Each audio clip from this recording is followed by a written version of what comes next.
읽겠습니다. 마가복음 11장 11절부터 15절의 말씀 함께 읽겠습니다.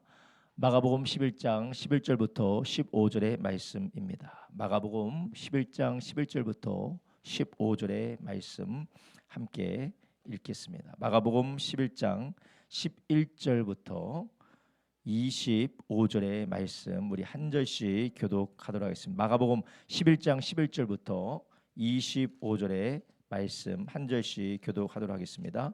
제가 먼저 읽겠습니다. 예수께서 예루살렘에 이르러 성전에 들어가사 모든 것을 둘러보시고 때가 이미 저물매 12 제자를 데리시고 베다니에 나가시다.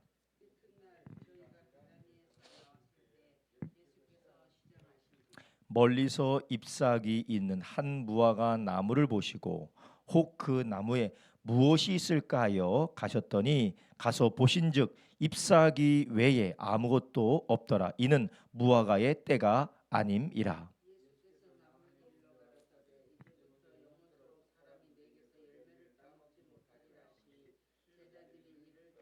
저희가 예루살렘에 들어가시니라. 예수께서 성전에 들어가사 성전 안에서 매매하는 자들을 내어 쫓으시며 돈 바꾸는 자들의 상과 비둘기 파는 자들의 의자를 둘러 엎으시며 이에 가르쳐 이르시되 기록된 바 나의 집은 만민의 기도하는 집이라 청함을 받으리라고 하지 아니하였느냐. 너희는 강도의 구려를 만들었도다 하시매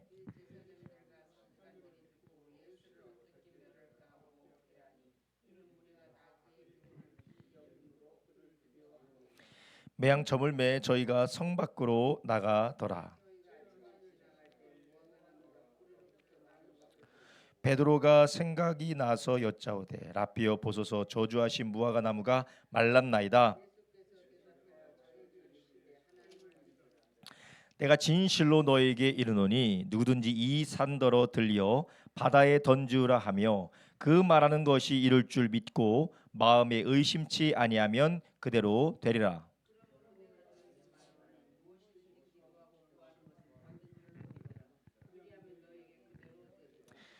함께 있습니다. 서서 기도할 때에 아무에게나 혐의가 있거든 용서하라. 그리하여야 하늘에 계신 너희 아버지도 너희 허물을 사하여 주시리라 하셨더라. 아멘. 오늘 조금 긴 본문 마가복음 11장 11절부터 25절의 말씀을 중심으로 권세 있는 예수님을 왕으로 섬기는 축복, 권세 있는 예수님을 왕으로 섬기는 축복이라는 제목으로 오늘도 함께 은혜를 나누려고 합니다. 우리가 신앙생활을 하면서 중요한 것은 제가 자주 말씀을 드리지만 우리가 건강한 신앙생활 그리고 하나님께서 우리에게 축복하시고 우리에게 복을 베푸시는 복된 신앙생활을 하기 위해서 우리에게 중요한 게 있다면 그것은 바로 균형입니다. 우리가 균형 있는 신앙생활을 하지 않으면 우리는 길을 잃고 그리고 우리의 열심이 혹은 우리의 지혜와 우리의 열정이 오히려 그것을 우리의 신앙의 건강성을 해치는 것이 되기 때문에 그렇습니다. 우리가 신앙생활에서 균형이 참 중요한데 여러 가지 균형이 필요합니다. 말씀과 기도의 균형도 필요하고 우리가 열정과 그리고 하나님 주신 지혜의 균형도 필요한데 또 우리가 하나님을 알고 하나님을 섬기는 가운데서 우리에게 참 중요한 균형이 무엇이냐면 첫 번째 균형이 한쪽에서는 하나님을 경외하고 또한 하나님을 두려워하는 이 하나님을 경외하는 게 정말 중요합니다. 하나님이 나의 왕이시고 하나님이 나의 주인이시다. 그걸 알고 하나님을 경외하고 두려워하는 게 우리에게 참 중요해요. 근데 한편으로 우리 하나님을 경외하고 두려워하는 것과 함께 우리에게 중요한 게 무엇이냐면 하나님이 나의 아버지가 되시고 나의 사랑이 되시고 나를 귀히 여기시는 나의 친구가 되시는 주님이시다라는 그 균형이 중요합니다. 그래서 한편 우리가 하나님을 섬기기도 하지만 또 한편 우리가 하나님과 사귀기도 하기 때문에 그래요. 그래서 하나님과 사귐도 있지만 또 우리가 하나님을 섬기는 것도 있어요.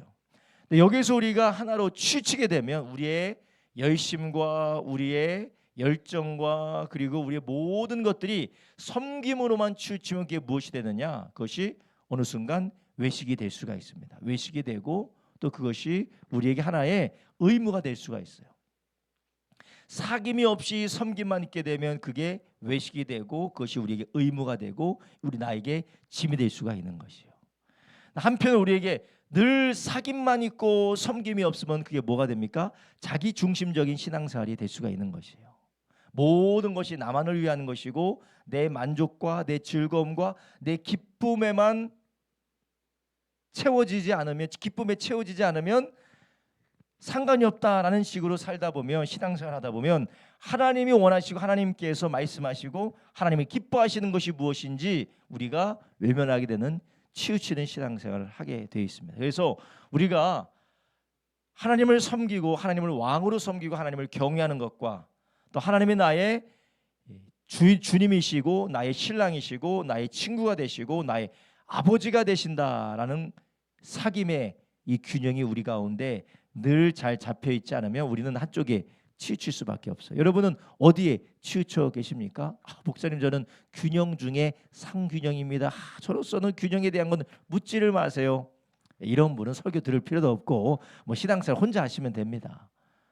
우리가 모두 다 어느 쪽으로는 다 치우치게 되어져 있어. 어느 쪽은 다 치우치게 되어 있어요. 그래서 우리는 의식적으로 우리가 늘 하나님과 사귀기 위해서 우리가 하나님 앞에 나갈 뿐만 아니라 내가 의식적으로도 나의 왕이시고 나의 주인이신 하나님을 섬기기 위해서 우리가 하나님 앞에 드리고 하나님 앞에 나아가는 우리가 되기를 예수님의 이름으로 축원합니다. 오늘 본문은 예수님이 왕이시다라는, 그리고 예수님이 왕이시며 우리의 주인이시다라는 것을 성경 본문을 통해서 우리에게 잘 보여주고 계세요. 예수님이 자비로우시고 예수님께서 상냥하시고 예수님이 긍휼이 풍성하신 분, 누구나 사모하고 누구나 사랑할 수밖에 없는 주님의 모습도 성경에 나오지만 오늘 본문에 나오는 예수님의 모습은 어떤 모습입니까? 저주에서 말려버립니다. 채찍을 가지고 때리면서 상을 엎어버리는 예수님이십니다.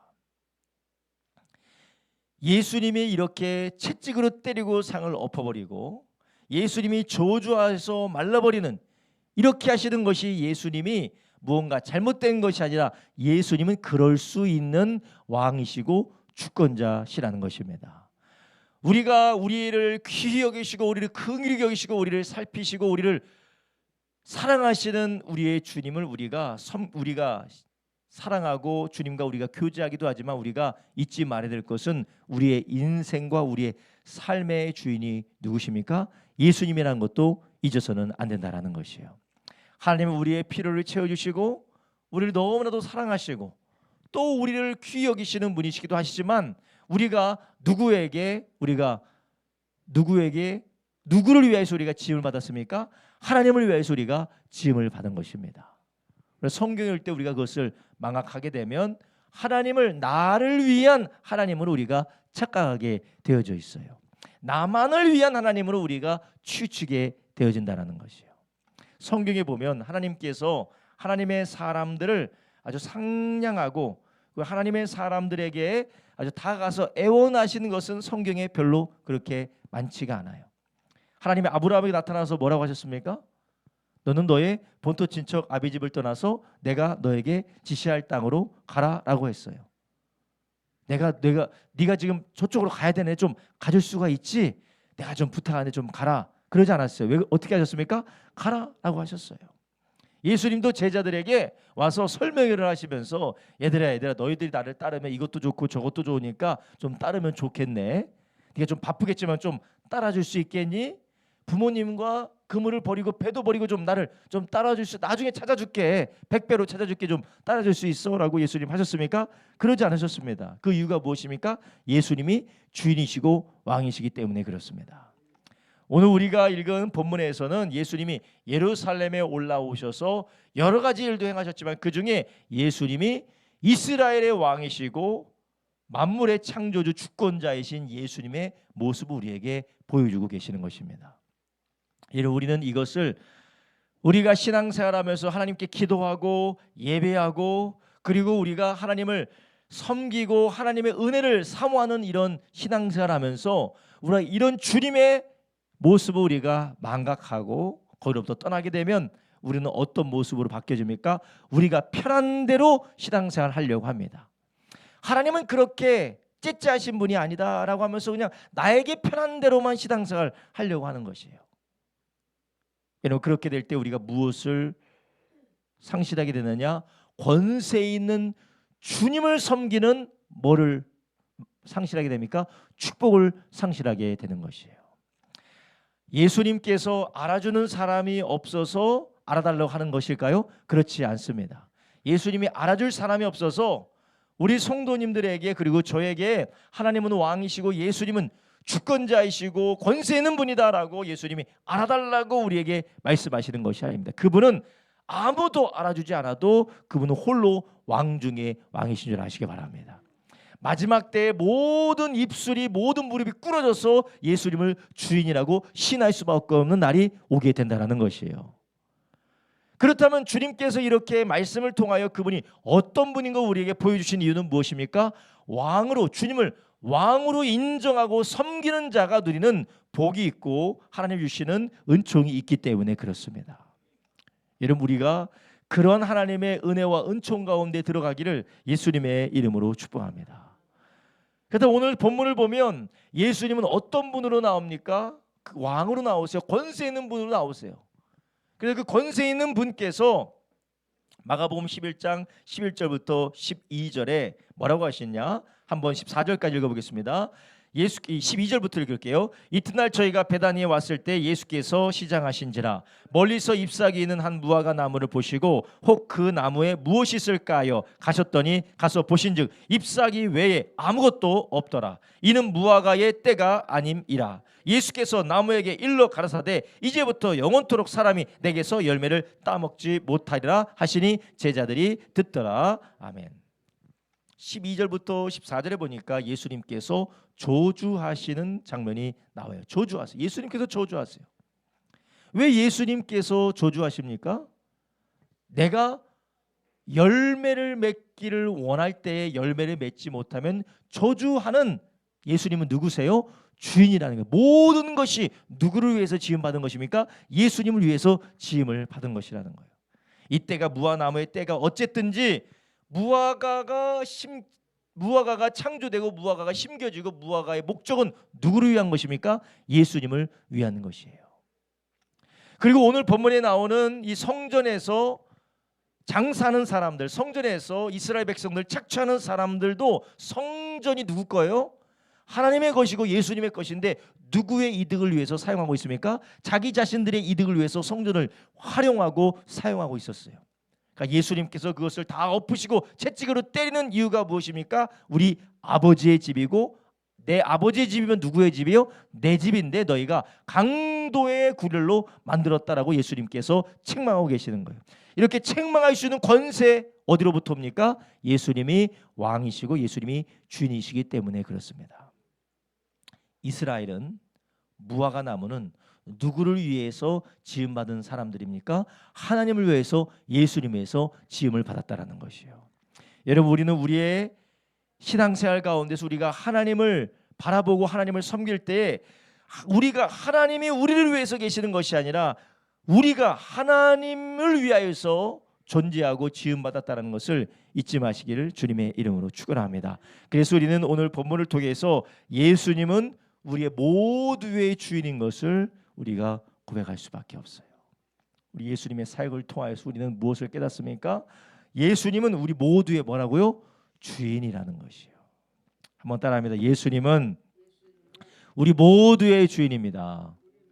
예, 우리 모두의 주인이시라는 것이에요. 예수님 우리의 모두의 주인이세요.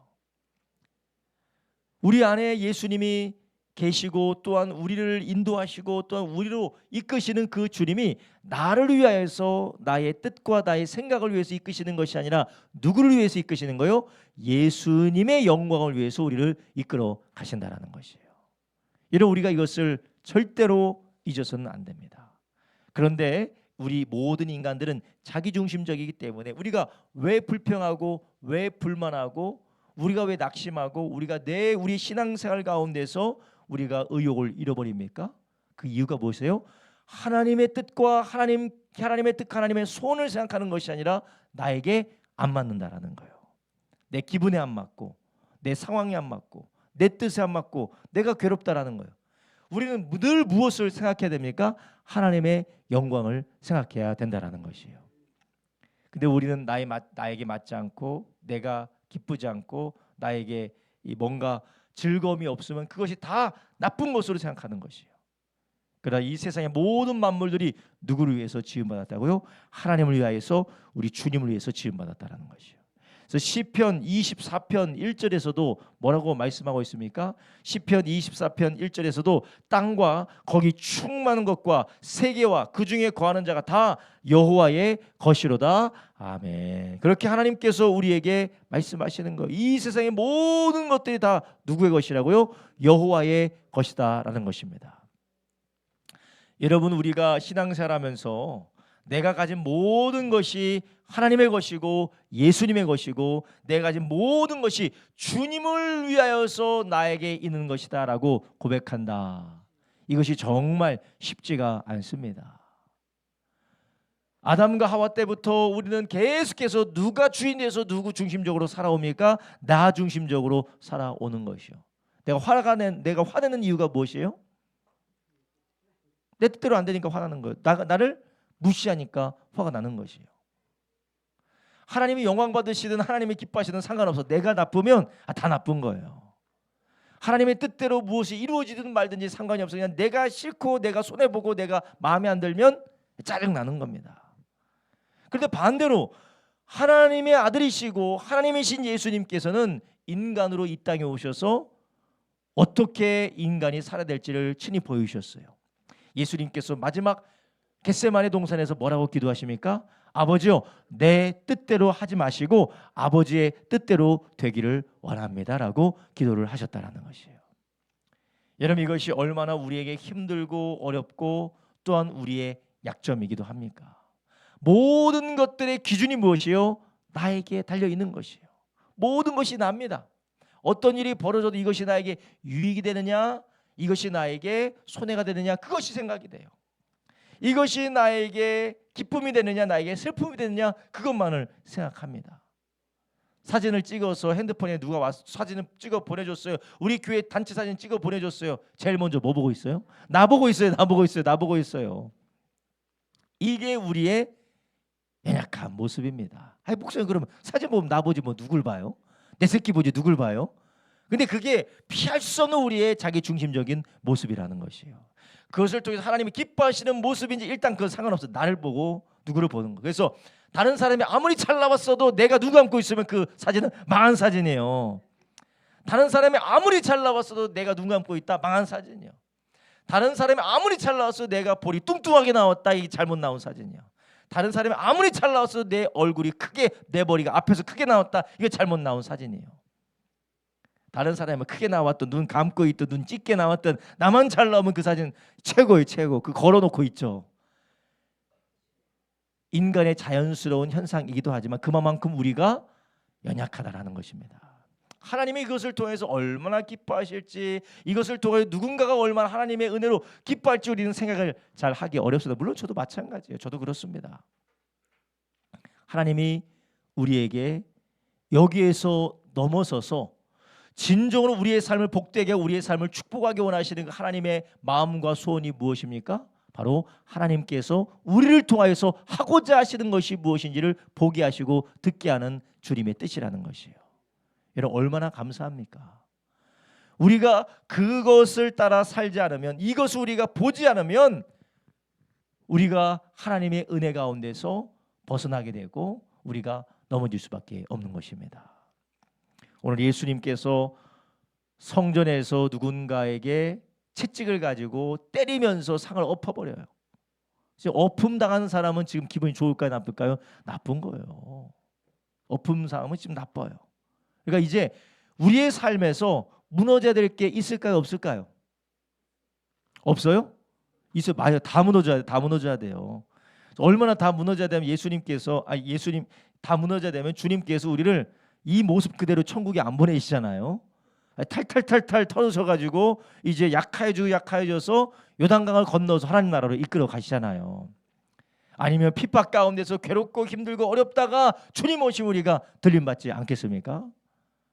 우리는 내 뜻이 아니라 하나님의 뜻을 구하는 저와 여러분 되기를 주님의 이름으로 축원합니다. 그래서 나에게 좋으면 다 좋고 나에게 나쁘면 다 나쁘다는 우리 안에 이런 연약한 생각, 이것을 바라보시고 하나님 뭐라고 하셨습니까? 내 생각과 너의 생각은, 이사야서 55장에 보면 내 생각과 너의 생각은 다르다.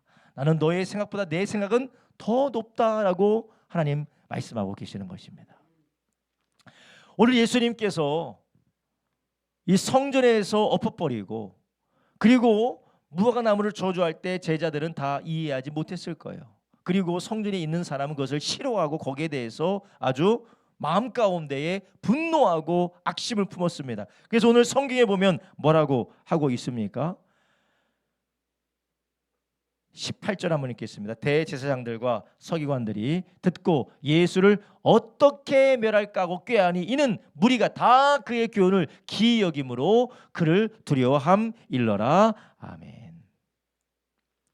자, 예수님께서 자신의 예수님께서 성전에 대한 소유권을 주장하시고 권세를 행하실 때에 회개하고 돌이키는 것이 아니라 어떻게 했습니까? 어떻게 하면 예수를 죽일까 했던 것이 바로 제사장들과 그 당시에 바리새인들의 마음이었다는 것이에요. 여러분, 이것이 무엇입니까? 바로 잘못된 열심, 잘못된 마음, 잘못된 하나님을 섬긴다라는 종교심이 결국 무엇하게 됩니까? 하나님의 자리에 누구를 앉혀놔요? 자기를 하나님의 자리에 앉혀 놓는다라는 것입니다. 여러분, 우리가 하나님을 잘못 섬기게 되고 우리가 잘못된 하나님이 아닌 다른 우상을 섬기는 우리의 신앙생활을 계속해서 하다 보면 하나님을 내쫓고 우리가 주인 되고 우리가 만든 우상이 하나님의 자리에 앉으려고 한다는 것이에요. 여러분, 우리가 온 천지에 있는 모든 것들이 다 하나님께서 만드시고 예수님이 만드셨다. 그것이 다 하나님의 것이다 라는 것을 날마다 기억하기를 주님의 이름으로 축원합니다. 자, 그러면 우리의 실생활 한번 가봅시다. 우리의 가정이 누구의 것입니까? 하나님의 것이. 우리의 가정의 주인은 예수님의 것이에요. 그렇다면 여러분, 우리가 기업도 기업의 주주로서 많은 지분을 가진 사람이 뭐가 세요? 입김이 세요. 훅 불면 다 날아가요. 아무리 뭐 삼성이니 현대니 해도 대주주가 지분을 한 뭐 40% 50% 갖고 있으면 서민들이 뭐 몇 주 가서 있어봤자 아무리 얘기해도 씨알도 안 먹혀요. 근데 대주주가 기침만 하면은 뭐 알아서 기잖아요. 여러분, 우리 가정의 주인이 누구예요? 그러면 예수님 맞으시죠? 할렐루야. 주인이 막 계속 따로 막 생긴단 말이에요. 집에 주인이 막 자식이 주인이에요. 아, 내 싫어 하면 뭐 끝나는 거예요. 자식이 주인이에요. 아내가 주인이어서 아내가 안 된다고 하면 안 되고, 남편이 주인이어서 남편 눈치 보는 남편이 안 된다고 하면 안 되고, 부모가 안 된다고 하면 안 되고, 주인이 누굽니까? 예수님이죠. 그래서 보면 알아요. 이 가정을 보면 예수님께서 기뻐하시고 예수님께서 인도하시고 예수님께서 원하시는 것에 함께 빚진 사람 마냥, 그죠? 빚진 사람 마냥, 그리고 뭔가 홀린 사람 마냥, 이러면 좀 표현이 그렇지만 주님이 인도하시는 길에 쭉 따라가는 가정은 누가 주인이요? 예수님이 주인이라는 것이에요. 할 수만 있거든 비껴가게 하소서라고 하는 대로, 아무리 하나님이 무엇을 원하셔도, 하나님이 기뻐하셔도, 하나님 무엇을 소원하셔도 전혀 되지 않는 가정은 누가 주인입니까? 자기가 주인이든지 자식이 주인이든지 세상이 주인이든지 돈이 주인이든지 어떤 것이 주인이든지 그 가정에 주인이 있단 말입니다. 개인도 마찬가지야. 나도 마찬가지예요. 나의 주인이 누굴까요? 나의 욕망과 내가 섬기는 우상과 우리가 바라보는 모든 것들이 나의 우상이어서 그것이 나를 왔다 갔다, 이것이 나를 좌지우지하는 그런 무엇인가가 있다면 그게 바로 그 사람의 주인이지 않겠습니까? 우리는 이 예수님이 우리의 주인 되심, 예수님이 주인으로서 우리를 붙들고 이끌어 가실 수 있는 권세 있는 분이라는 것을 우리가 늘 기억하고 그분의 인도 따라가시기를 주님의 이름으로 축원합니다. 그렇게 될 때 우리는 어떻게 살아가게 됩니까? 로마서 14장 8절부터 9절에 하나님이 우리의 주인이시고 예수님이 우리의 주인이시다라는 것을 고백하는 사람이 이렇게 산다는 거예요. 로마서 14장 8절에서 9절에 뭐라고 하십니까? 우리가 살아도 주를 위하여 살고 죽어도 주를 위하여 죽나니 그러므로 사나 죽으나 우리가 주의 것이로라. 이를 위하여 그리스도께서 죽으셨다가 다시 살으셨으니 곧 죽은 자와 산 자의 주가 되려 하심이니라. 아멘. 할렐루야. 이것을 위하여서 예수님께서 우리를 위하여서 죽으셨다라는 것입니다. 그래서 우리가 살아도 주를 위하여 살고 죽어도 주를 위하여 사는 이 삶, 이게 누구를 섬기고 누구를 높이는 삶입니까? 우리의 주인이신 예수님을 높이는 것이에요. 근데 저를 비롯해서 우리 안에 살아도 나를 위하여서 죽어도 나를 위하여서, 내가 살아도 죽어도 나를 위하여서 산다. 또 다른 걸로 바꾸면 살아도 돈을 위하여서 죽어도 돈을 위하여서 사나 죽으나 돈에 목숨을 건다. 또 다른 거, 살아도 자식을 위하여서 죽어도 자식을 위하여서 사나 죽으나 자식을 위하여서, 살아도 성공을 위하여서 죽어도 성공을 위하여서 사나 죽으나 성공을 위하여서. 뭔가 좀 세상에는 그렇게 살잖아요. 이유가 무엇입니까? 그게 주인이기 때문에 그렇습니다. 우리 하나님께서 우리에게 다시 한번 우리의 주인이신 예수님을 섬기고 그 권세 있는 주님을 인정하고 그분을 바라보게 하시기를 주님의 이름으로 축원합니다. 그렇다면 우리는 어떻게 하면 이렇게 사나 죽으나 주를 위해서 살고 주님이 우리의 주인이신 것을, 우리가 다 주인을 위하여서 지음받았다라는 것을 우리가 깨닫고 그런 삶을 살 수 있을까요? 우리의 눈이 열려져야 되는 것이에요. 이전까지는 선악과 먹으면 죽어, 이전까지는 하나님께서 먹는 날에는 정령 죽는다고 하셨고 저거 먹으면 안 된다라고 아담과 하와가 생각을 했어요. 근데 어느 순간 그들의 눈이 어떻게 됐어요? 변했어요. 그래서 선악과를 볼 때 어떻게 해요? 먹음직도 하고 보암직도 하는 것이에요. 탐스럽게 보여. 저거 먹으면 되겠다고 눈이 바뀌는 것이에요. 우리도 우리의 바라보는 시선이 바뀌어지기를 예수님의 이름으로 축원합니다. 우리의 시선이 지금 뭔가를 계속해서 바라보고 있는 거예요. 돈을 바라보고 있으면 돈, 성공을 바라보고 있으면 성공, 재물을 바라보고 있으면 재물, 어떤 다른 우상들을 바라보는 것, 저거 있으면 되겠구나, 야 저게 참 대단하구나 라는 것을 바라보면 거기에 빠져서 그것을 위해서 살게 되는 것입니다. 그래서 우상을 만들 때 어떻게 만들어요? 이쁘게, 그리고 반짝거리게. 그리고 어떻게 해요? 불상 가보세요. 불상이 작아요? 커요? 크게 만들잖아요. 크게 만들고 번쩍번쩍거리게 만들고 이쁘게 만들잖아요. 아기자기하게 만들잖아요. 우리의 눈이 주님 은혜 안에서 밝아지길 주님의 이름을 축원합니다. 근데 눈이 밝아지려면 어떻게 하느냐? 듣는 거를 잘 들어야 되는 것이에요. 하나님의 말씀을 들으니까 선악과 먹으면 죽는 것이지만 사탄의 미혹의 역사가 우리 귀에 가득하니까 보여질 때 어떻게 보여집니까? 보여질 때 야 먹으면 되겠구나라고 보여지게 되는 것이에요. 자, 그럼 우리의 귀가 무엇으로 가득해야 될까요? 하나님의 말씀으로 가득해야 되는 것입니다. 우리의 귀가 하나님의 말씀으로 가득해야지, 우리가 하나님의 말씀이 아닌 이 세상의 육신적이고 정욕적이고 마귀적인 것으로 우리가 가득하게 되면 이 모든 것들을 어떻게 봐요? 우상으로 보게 되는 것이에요. 이 세상의 우상이 탐스럽게 보이게 되는 것입니다. 그리고 하나님이 귀하고 하나님께서 복되다는 것이 절대 복되고 귀하게 보여지지 않습니다. 여러분, 우리의 귀가 하나님의 말씀에 늘 사로잡혀 있기를 예수님의 이름으로 축원합니다. 그래서 가장 복된 삶이 무슨 삶이라고 했습니까? 주야로 하나님의 말씀을 묵상하는 삶이 너무나도 복되다라는 것이에요. 가장 복된 삶이 누구냐? 하나님의 말씀을 묵상하는 삶이고, 주님을 바라보고 늘 주님을 바라보고 주님을 사모할 때 하나님께서 우리 가운데 그분의 위엄과 그분의 권세와 그분이 마땅히 우리를 통하여서 받으셔야 될 영광을 우리가 깨닫게 되는 줄 믿으시기 바랍니다. 그런데 우리가 다른 데 우리의 귀가, 우리의 생각이 사로잡혀 있게 되면 우리는 어떻게 됩니까? 우리는 하나님을 섬겨야 되는 것에서 다른 것에 계속해서 우리가 끌려가게 되어져 있어요.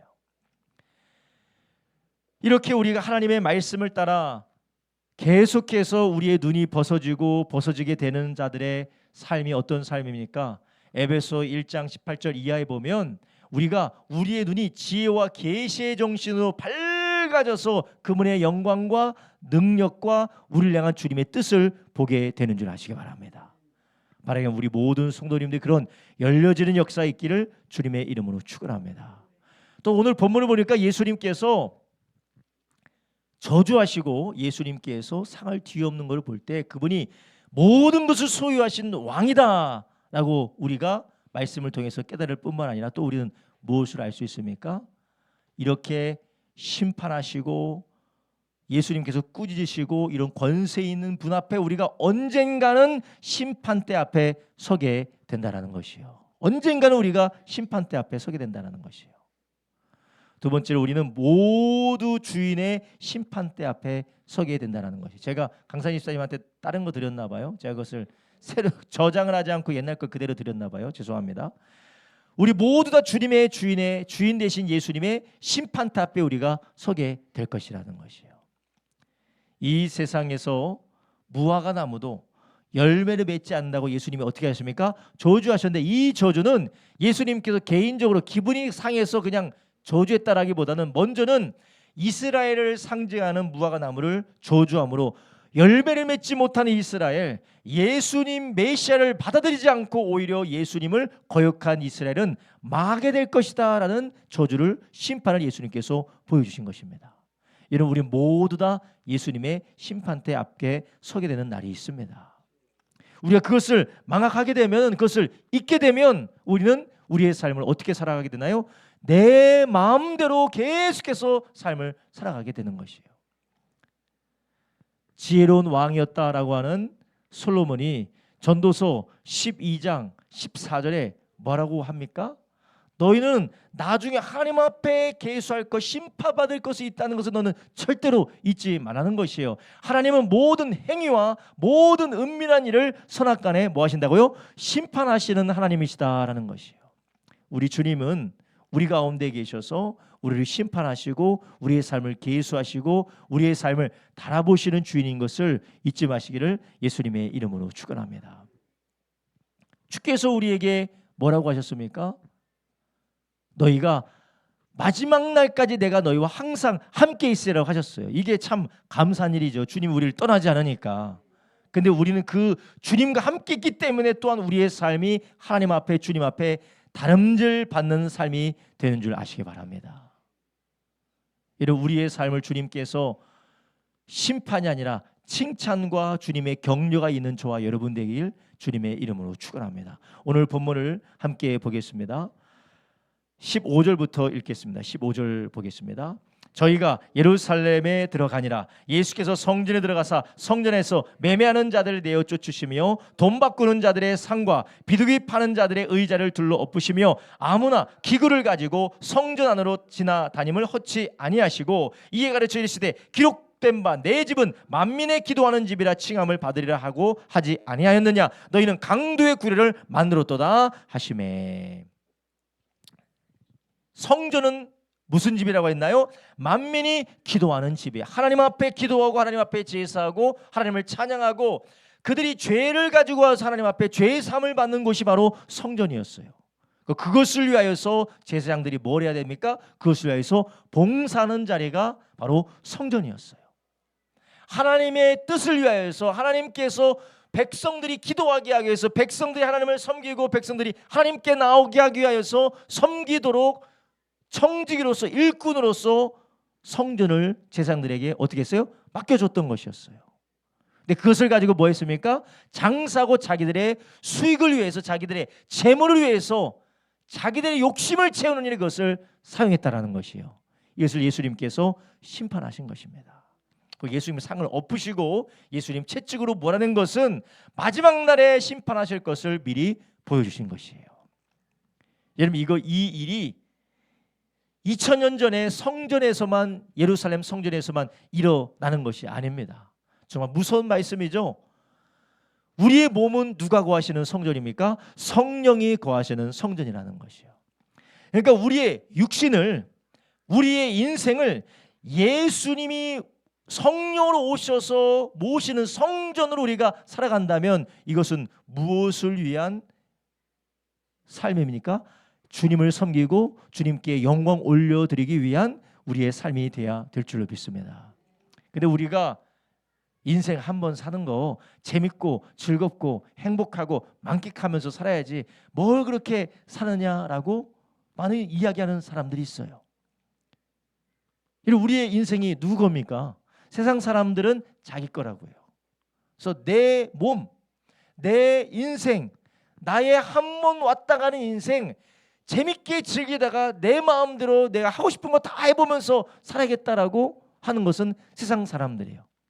그 사람들은 다 먼저는 예수님 믿지 않는 것으로 인하여서 심판을 받겠지만 또한 왕이신 주님 앞에 그들의 삶을 계수해야 될 날이 있습니다. 우리도 마찬가지 아닙니까? 우리가 예수님을 모시는, 성령을 모시는 성령의 전으로서 우리가 내 것이 아니라 하나님의 것임을 우리가 늘 고백하며 우리의 삶으로 드리시기를 예수님의 이름으로 축원합니다. 그렇다면 우리의 삶이 어떻게 바뀌어지게 될까요? 이제는 내 삶이 내 것이 아니라 하나님의 것을 인정하면서 우리의 삶의 우선순위가 바뀌고 방향이 바뀌어지게 되는 것이에요. 우리가 완벽하게 살 수가 없고 완전하게 살 수가 없어요. 우리는 늘 쓰러지기도 하고 넘어져요. 그러나 방향이 중요하다는 거예요. 방향이. 내가 누구를 위해서 살아가느냐, 내 인생의 방향이 내가 즐기고 내 유익을 위한 삶이냐 아니면 하나님의 영광을 위한 삶이냐로 방향이 바뀌어지게 된다는 것이에요. 근데 아까도 말씀드렸죠. 우리 신앙생활이 균형을 잃게 되면 어떻게 된다고요? 하나님을 섬기는 삶, 왕이고 주인이신 주님을 향한 신앙생활이 아니라 하나님과 교제하고 주님과 나와 사귐이 있는 그런 자기중심적인 삶을 치우치게 되면 어떻게 된다고요? 여기에서 나를 위한 삶으로 치우치게 된다는 것이에요. 여러분, 우리는 지금 어떤 삶을 살아가고 계십니까? 주님이 우리의 전이 되셔서 우리가 성전이 되셔서 하나님이 오늘도 우리 가운데 역사하기 원하시는 주의 뜻을 찾고 구하는 저와 여러분 되기를 예수님의 이름으로 축원합니다. 그렇다면 우리는 하루하루 살아갈 때 우리의 시작이 무엇이 돼야 될까요? 하나님, 내가 오늘도 이것을 해야 되는데 하나님 도와주십시오라고 기도해야 되겠죠? 아멘이세요? 아멘이죠? 아니에요.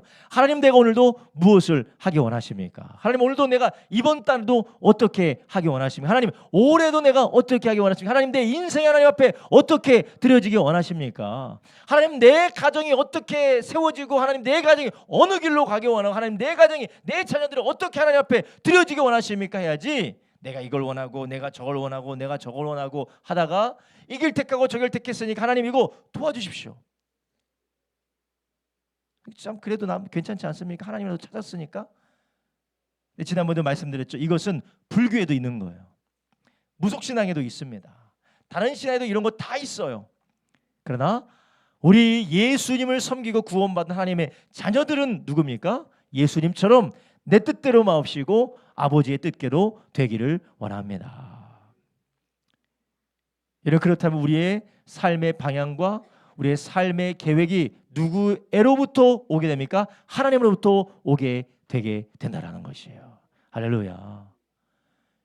여러분, 예수님께서 예루살렘에서 이제 십자가에서 피 흘려 죽으시러 올라가시면서 예수님이 십자가에서 무기력하게 죽으시지만 그러나 그 십자가로 가기 전에 무화과를 저주하면서 그리고 성전에서 예수님이 하시는 그 모든 일을 통하여서 무엇을 보이십니까? 예수님의 권세를 보여주고 계세요.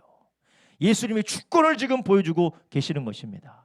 여러분, 우리는 예수님의 주권과 권세를 우리가 나를 위한 나의 욕심과 나의 이득과 나의 만족과 나의 손을 위해서 활용하는 것이 아니라 그분을 온전히 인정하고 따라가는 저와 여러분 되기를 주님의 이름으로 축원합니다. 제가 오늘 화성에 가서 어린이집에 가서 예배를 드렸는데 어린이집에서 예배 드릴 때 오늘 같이 나눴던 말씀이 마태복음 22장 말씀이었어요. 마태복음 22장에서 예수님께 한 율법사가 찾아와서 예수님께 시험하면서 묻습니다.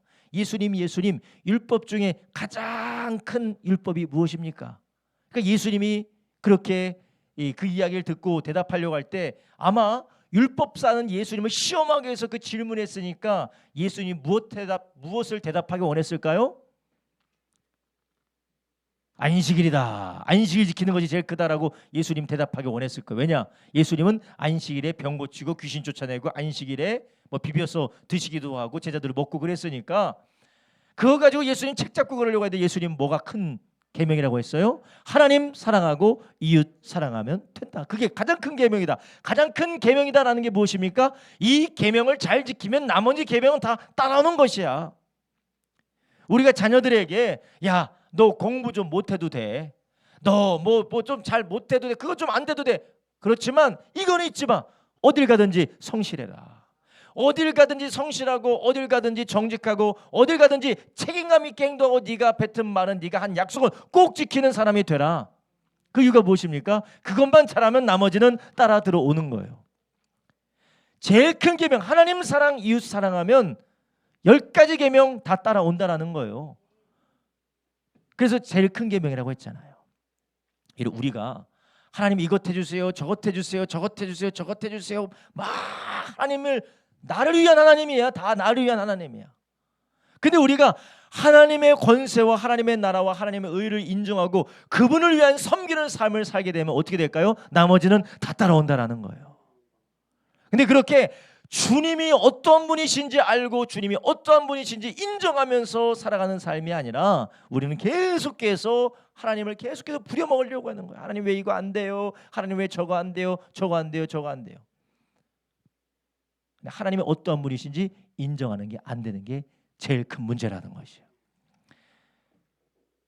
제가 요즘 참 부끄러운 얘기지만 제가 지난 가을부터 막 발가락 부러지고 막 바쁜 일이 있고 몸이 계속 안 좋아서 새벽 예배를 띄엄띄엄 했잖아요. 이게 체력이 안 되니까 띄엄띄엄 했는데 자식 학교 보내겠다고 운전해줘야 되니까 안 나올 수가 없어. 양심상 안 나올 수가 없어.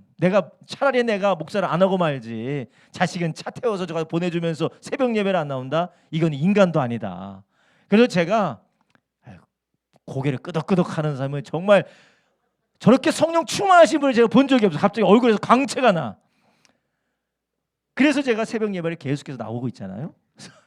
계약 때부터 아이 계약한 날부터 계속해서 나와. 한 번도 빠짐없이. 빠질 수가 없어요. 양심상. 그래서 여기 봐요. 지금 다 텄어요. 지금 너무 피곤해가지고 막 이 튀고 밥 먹을 때 입이 계속 찢어져요. 근데 놀라운 사실이 뭐냐? 제가 매일 새벽 예배 드리면서 찬송하고 기도하고 말씀 읽고 그걸 묵상하고 계속해서 새벽에 주님을 바라보다 보니까 몇 달 동안 묶었던 문제가 그냥 해결이 돼요. 할렐루야. 야, 그래서 역시 기도 중에 최고의 기도는 새벽 기도구나. 할렐루야. 예배 중에 최고의 예배는 새벽 예배구나. 그래서 저 명일동의 명성이 큰 교회가 괜히 큰 교회가 아니구나. 뭐 그냥 농담 삼아 그런 생각을 해봤어요. 다른 게 아니라 새벽이 중요한 게 아니라 뭡니까? 하나님을 바라봤다라는 거예요. 가장 큰 계명 하나님 사랑, 이웃 사랑 하면은 다 따라오게 되는 거예요. 너희는 먼저 하나님 나라와 하나님의 의, 그럼 다 모든 것에 더하시리라. 할렐루야.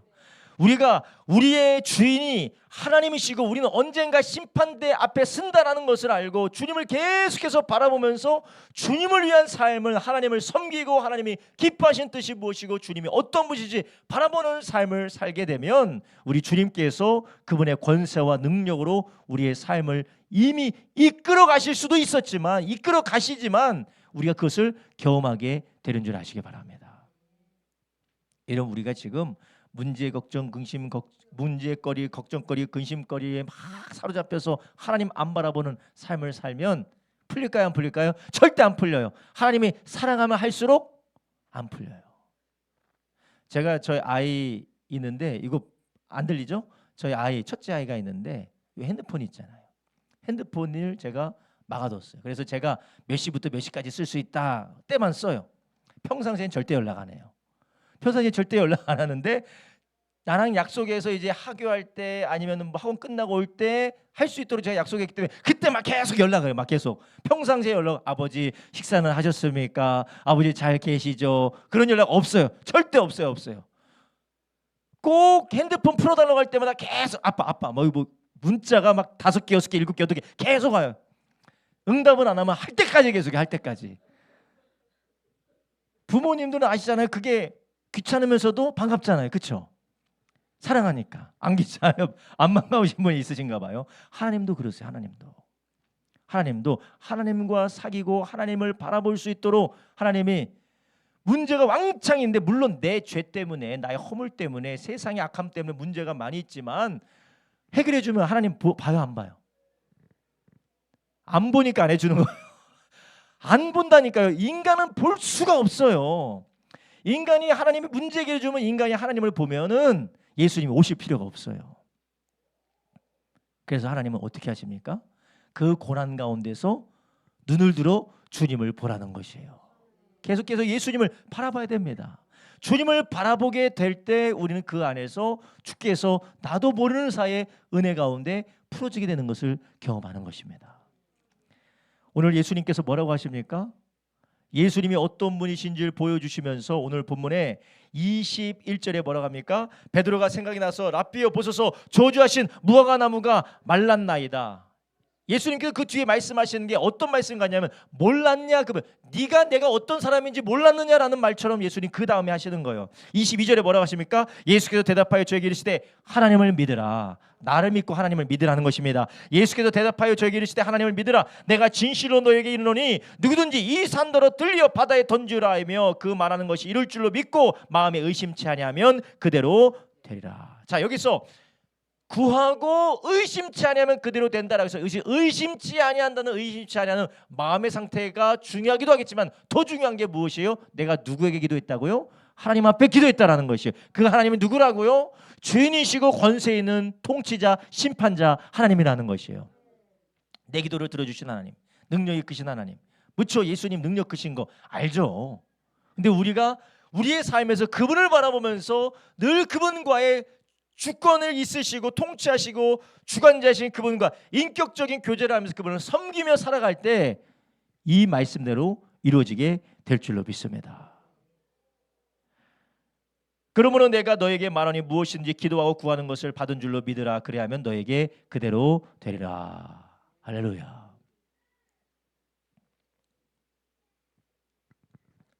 하나님을 계속해서 바라보니까 제가 좀 분쟁이 있었던 게 있었어요. 분쟁으로 인하여서 여러 가지 몇 달 동안 분쟁이 있었는데 주님을 바라보니까 나는 가만히 있었는데 분쟁이 해결이 돼요. 저는 가만히 있는데 어디서 막 전화가 와요. 목사님 어느 큰 교회 변호사가, 돈 많은 변호사인가 봐요. 돈 많은 변호사가 개척교회를 후원하고 싶은데 목사님이 생각이 났습니다.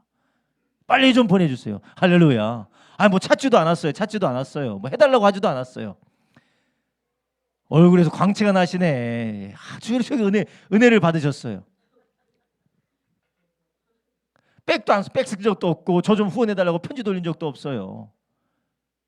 했더니 막 입술 찢어지도록 주님을 바라봤더니 하나님께서 알아서 풀어주시는 역사가, 물론 뭐 하나님께서 그보다 더 큰 역사로 하시죠. 매일매일 우리를 사건 사고에서 보호해 주시고 가정 가운데 평안 주시고 신앙생활 계속할 수 있도록 믿음 주신 게 더 큰 은혜인 줄로 믿습니다.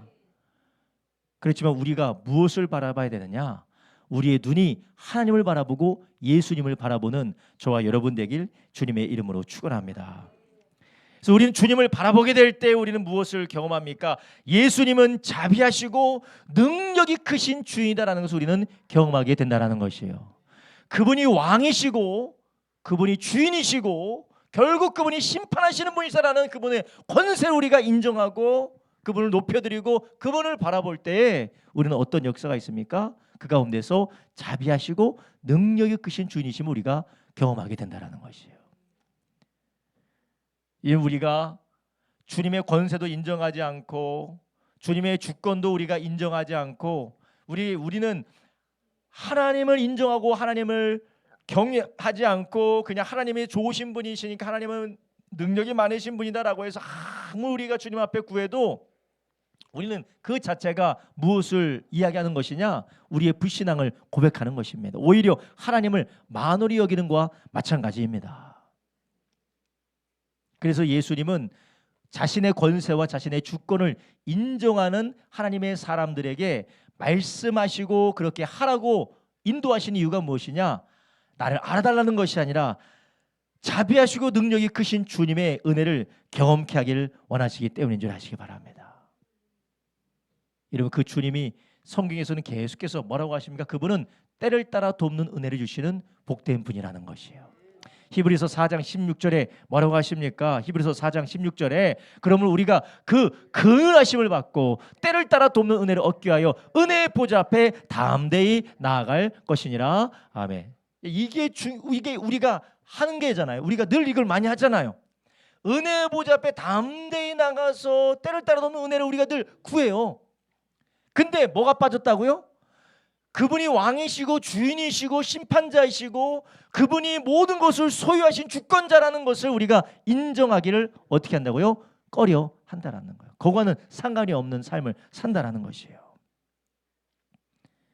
빌립보서 4장 19절에는 어떤 분이시면 그분은 우리의 쓸 것을 어떻게 해요? 채워주시는, 풍성하게 채워주시는 자비하시고 풍성하신 능력이 크신 주인이신 줄로 믿습니다. 할렐루야. 예수님 뭐라고 하셨습니까? 네가 산을 명하여서 바다에 던지라 하면은 그렇게 된다. 이거는 네가 슈퍼맨이니까 네 힘만 시험해봐라. 그게 아니에요. 누가 그 일을 이루신다고요? 하나님이 그 일을 이루신다라는 것입니다. 그러니까 내가 원하는 대로 내가 지금 이 산이 바다로 던져져야 된다라는 그냥 내 욕심 때문에 그런 것이 아니라 하나님을 경외하고 하나님을 섬기고 그 하나님의 나라를 위해서 그 뜻을 위해서 살 때 하나님께서 그 일들을 이루어 가신다라는 것이에요. 여러분, 우리의 신앙의 균형이 지금 잘 잡혀 계십니까? 저를 비롯해서 우리 성도님들의 신앙의 균형이 잘 잡혀 있다라면 그 특징이 무엇이냐? 그 증상,